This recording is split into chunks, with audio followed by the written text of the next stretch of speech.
If you have an idea that you genuinely think is good, don't let some idiot talk you out of it.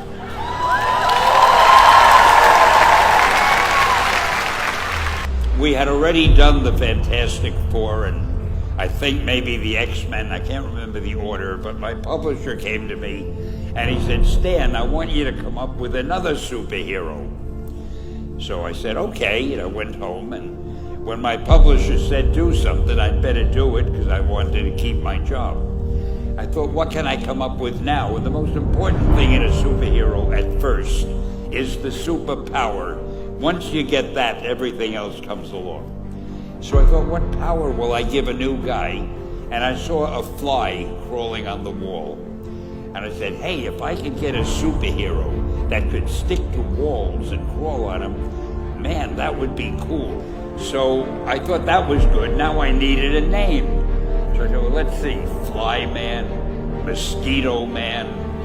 I got down to Spiderman. Spiderman. It just sounded dramatic.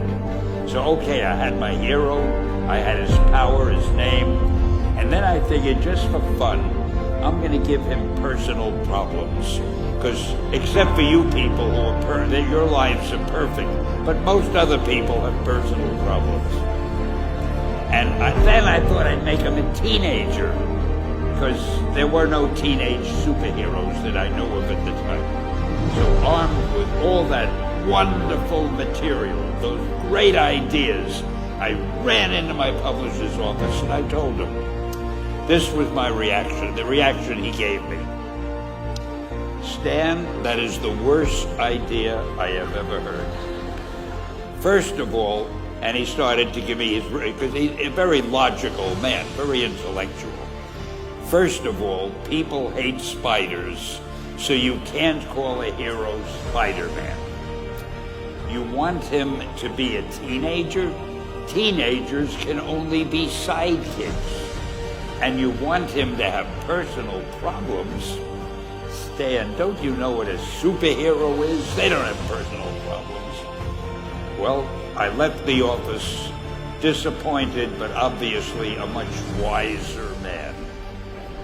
And I couldn't get Spider-Man out of my system. So we were about to kill a magazine. I think it was called Amazing Fantasy. It wasn't selling well, and we were sending the last issue to press. When you do the last issue of a magazine, nobody cares what you put in it because the book is dying. Just to get it out of my system, I put Spider-Man in Amazing Fantasy, featured him on the cover, forgot about it. A month later, all the sales figures came in. My publisher came racing into my office. Stan, you remember that character we both loved so much, Spider-Man? He said, let's do him as a series. Now, why am I telling you this?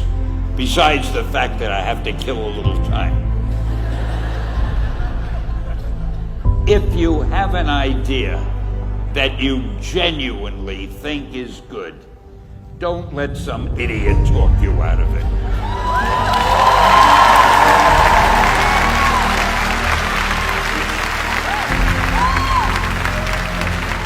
Now, that doesn't mean that every wild notion you come up with is going to be genius, but if there is something that you feel is good, something you want to do, something that means something to you, try to do it. Because I think you can only do your best work if you're doing what you want to do, and if you're doing it the way you think it should be done. Just do your thing, do it as well as you, that's the important thing. Don't shirk. Whatever you do, give it your best shot. You'll be glad you did. Excelsior!